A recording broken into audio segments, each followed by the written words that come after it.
YouTube, what's going on? We're back with more of the First Descendant.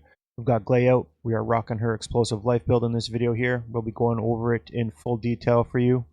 Honestly, it's just a very fun build for Gley. It's more of like a solo build. So if you're running, solo 400 Sigma sectors, you're out in the Axiom plains by yourself. This is a great build where enemies cluster together. They're absolutely just get decimated by this build. So absolutely love it. Great alternate build for Gley. I hope you guys enjoy it. If you find it beneficial, please let me know in the comments. You guys appreciating these videos. You guys liking this content. As always, please feel free to turn on those notifications, sub to the channel, drop a like. Alright, I'm going to be going over my Gley Explosive Life build. So I guess right off the hop with the Explosive Life build, this is more of a solo runner. If you run this build with like a mobbing trio, like with Bunny or I don't know, Innis, this build isn't going to do what it's supposed to do because they'll be killing all the mobs before you can get the life orbs to drop, which are the triggers for the Explosive Life. So when you're running this build, it's a fun build. Again, it's not going to clear dungeons as fast as your weapon platform build. But it's a fun alternate build for Gley. I still to this day don't see too many people rocking, this build out. Again, it can clear 400s, obviously Sigma sectors. I'm sure you could use it in the Axiom plains. As well, but yeah, works well in the 400s. Good for 400 grinding for sure. Solo 400s, right? So it's a non-attribute skill build. So for the reactor, we're going to use the materialized phase reactor. Again, we've got the non-attribute skill power. That's what we're into in dimensional skill. Again, it's the dimensional skill is a nice one again because it ties in nicely with the explosive life. There's a reactor. Again, we've got this one fully kitted out. Non-attribute skill power boost ratio is what you would want to roll with. The skill cooldown is what I roll with it. I'm not too sure if you'd want anything else. Durations out, so the options are kind of limited as far as I'm concerned. For it, so you just want to prop this one up and level it up at the enhancement booth to try and get it into purple and gold. Mine's currently at blue. I'll continue to work on it and get it up to purple and gold, but that's what you want. Double gold roll of exactly that, or whatever you think might work best. And we'll rock it with the hand cannon. Again, the hand cannon is crucial to the build, as well as the external components and everything that goes with it. But the hand cannon is also what generates a lot of that non-attribute power as well. The Peacemaker in particular, it's the crux of the build for the weapon. So again, we got the hand cannon rolling on it, and it just moves nicely between the two hand cannons that I'm using. I'll go over them. That way we can just flip-flop to the mobbing gun and then revert back to our Peacemaker to deal all the massive skill damage. Rocking this with the 4-piece Enlightened Mage processor. As you can see, the 4-piece set, you get a little bit of firearm attack percentage down, but you just get an absolutely insane amount of non-attribute skill power. So you just keep stacking up your truth, and at 3 stacks you're at 84% non-attribute skill power. That's absolutely ridiculous. So I'm rocking it primarily with the max HP and the defense for the cores, as you can see. Some of them do have a little bit of attribute resistance in there, but we're trying to get those in the gold roll. Again, max HP them out, so that we have a nice amount of defense and hit points for a little bit of survivability for the build. So that's that with the Arche tuning path. So this is the path that I'm currently running. Is trying to just get into as much of the skill power as possible, but I guess the key is getting to the skill cooldowns and your duration nodes up. And again, just hitting the mutant attribute and the skill power. For the mutant attribute, I am running the non-attribute cohesion. Again, this is good for mobbing, but it's not so good for like taking down, Colossus or big heavy bosses. So you'd want the final preparations in this slot. But obviously, this is a mobbing build, so it works nicely. But again, another good one would be the final preparations if I've got that one correctly. And again, these ones are the hard ones to swallow. It's the MP. Gley doesn't use MP, so these ones all kind of hurt. There's another pass you could take, but again, we're not utilizing any of the skill critical hit damages for this build, so it is what it is. Again, we just wanted the capstone on the skill power, some cooldown, non-attribute cohesion is again a good one for the mutated cell, and a couple of the duration ones. And everything else, we tried our best to stay within the skill power.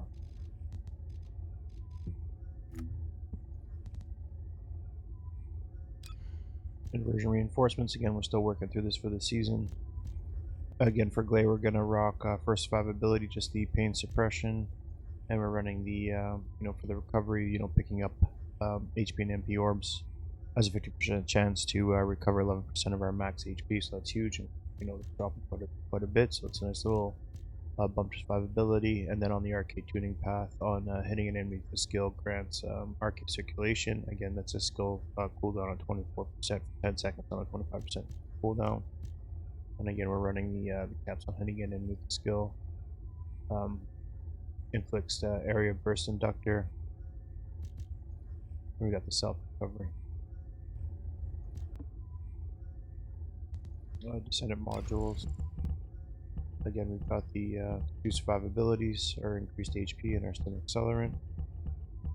Again, you can swap one of these out for dimensional attribute and qualification if you felt like you were doing okay for survivability. For again, some more just enhanced damage on the dimensional, that would be pretty sick.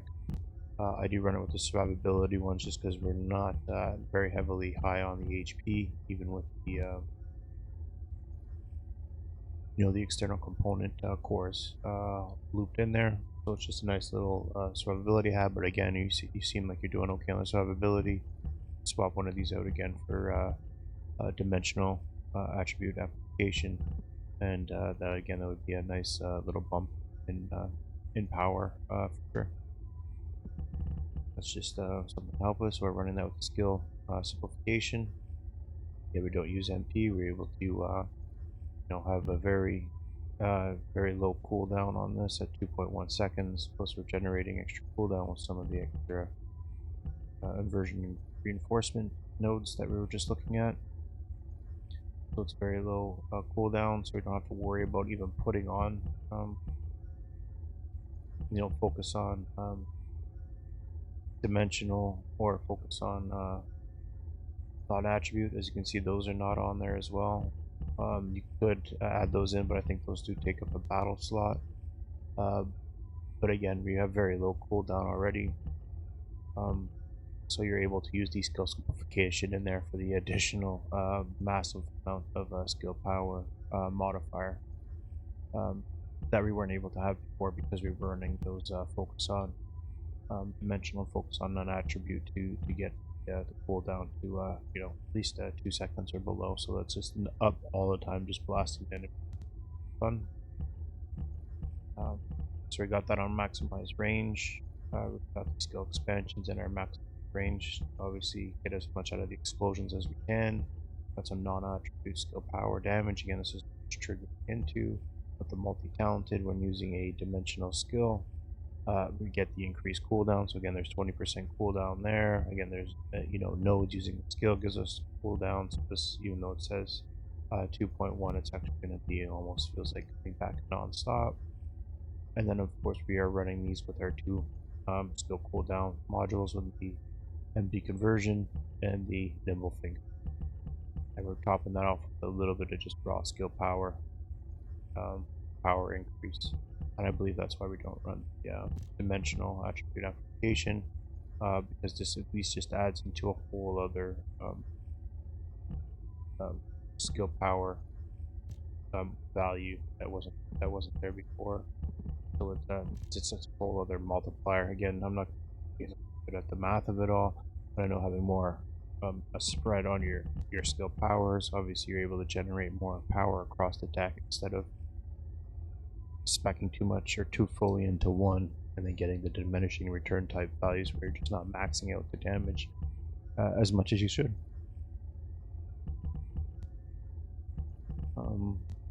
Yeah, so that's the build there. Again, there's there's this 5 ability nodes that you can swap out of there. You get a little bit more out of the build if you wanted to. When it comes to the nodes, it's currently at least what I'm running for the time being on Explosive Life.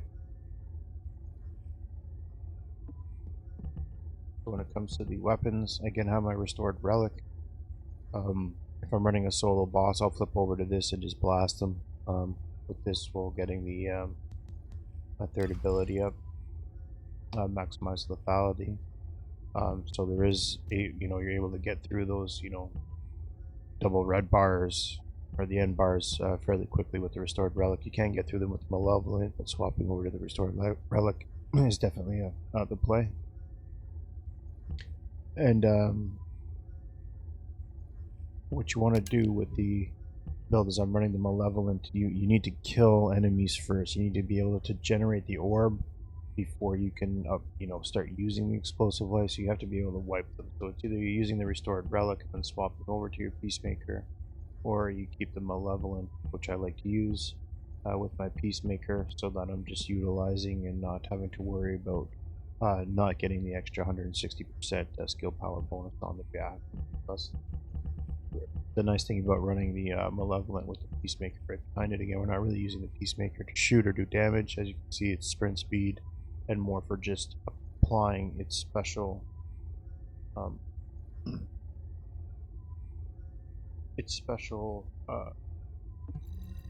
do we call it, unique ability.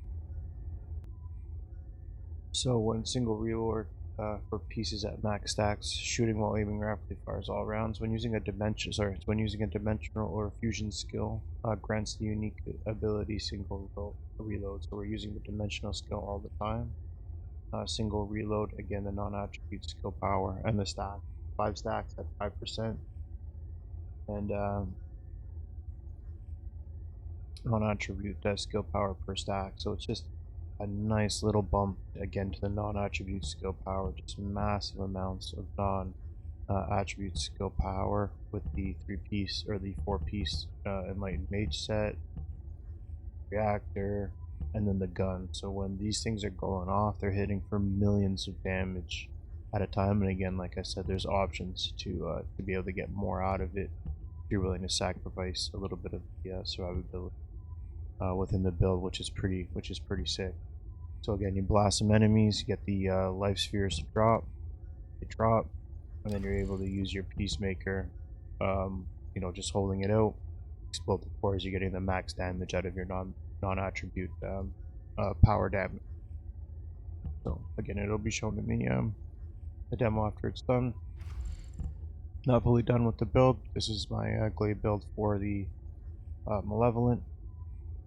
Nothing too crazy here. I'm not gonna keep talking through this for you guys, but that's just the nodes for it. This weapon's pretty crazy. Peacemaker, I'm not fully done it either. Probably gonna have aiming in there for some weak point. Yeah, and then obviously we'll have this node free for the weapon attribute. Maybe some chill. We'll see that. Those are the two there. Where these are you can see the cores on the top are running the 2 fire rates, 2 firearm attacks, and a chill. And then for this one, I really like the sprint speed, so we got 3 sprint speeds, firearm, critical hit rate, and a fire rate. And if we can get a weak point damage on there, we'll be shooting for that. And again, we're following this up with the Sword Relic. Again, you would just swap this out with attributes that you would need to. I won't go over it all. Obviously, this is a multi-hit damage weapon. Multipliers are insane. This is what I just like to use with the build. This is a maximized damage build. I believe you can run like a type of ammo compensator and ammo something that will give you more increased range. Yeah, ammo optimization. You could swap this out for the multi-bullet and just have more explosion radius. Again, for mobbing, that would be a good build. Again, I just spec more into the multi-hit damage for the restored route. Again, those are my cores. Oh, sorry, and those are the attributes that I've rolled underneath of it. So attribute, status effect, trigger rate, multi-hit, fire attack, explosive attack.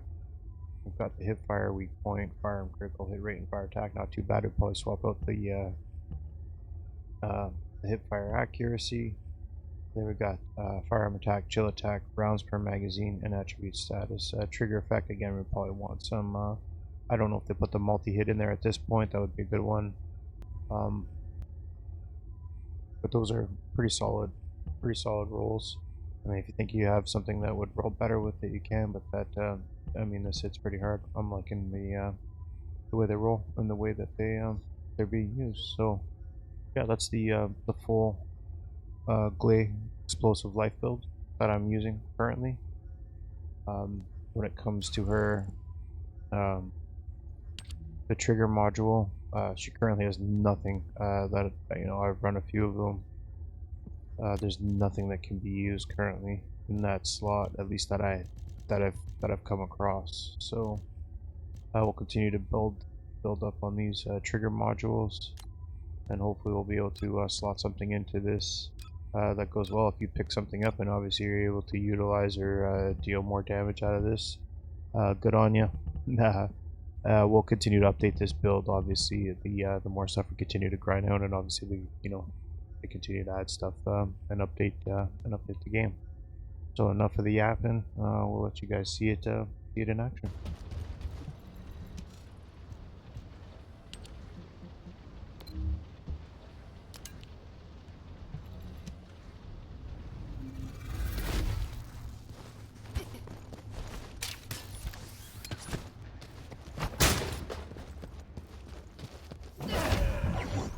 Alright, so we got our Malevolent equipped. A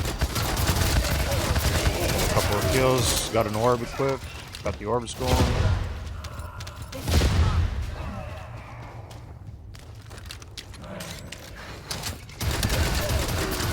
And the orbs going. Boom, blasting. Just keep switching back and forth. Use Malevolent to get it off the ground. Generate a few orbs.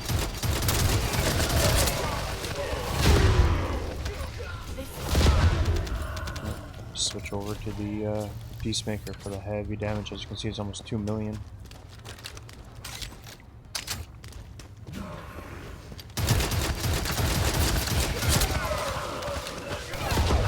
And just over to the Peacemaker. Try to get these guys all into a cluster.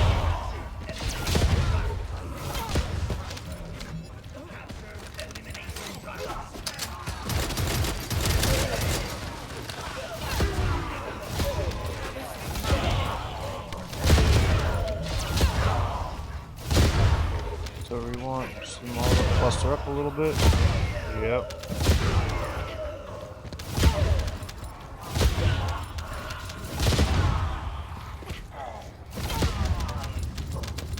Dinnered.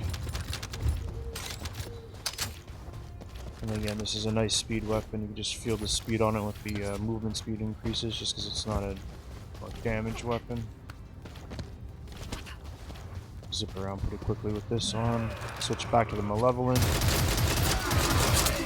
Put a little bit of the orbs back to the Peacemaker. The cluster.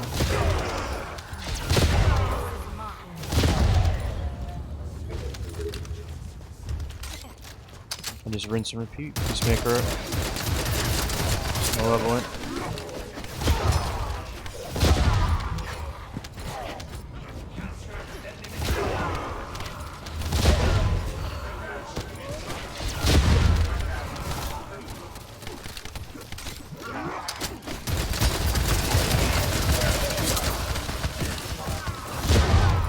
There we go, get it upstairs.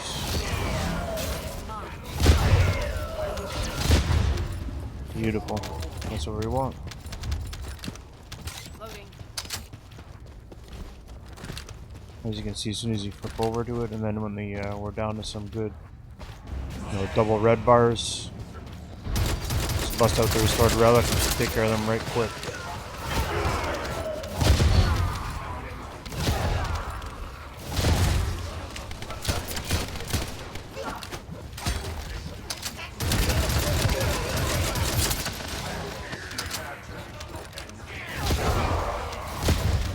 Upstairs, there we go. No, not quite.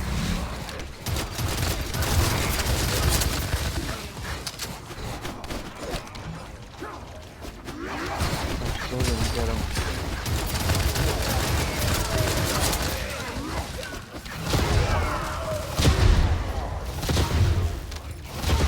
There we go. There we go. Now we're cooking. You just gotta get them in a good cluster. And you're laughing. If they're not clustered, it's gonna be a little bit of a struggle.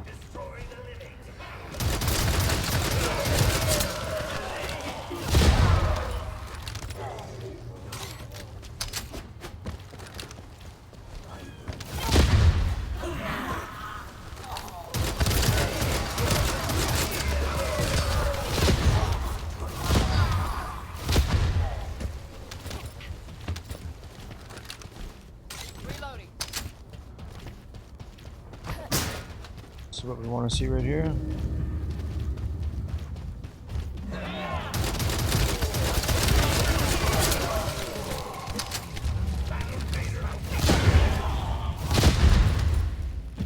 Flip over to our restored relic. Lethal. Decimate these bosses.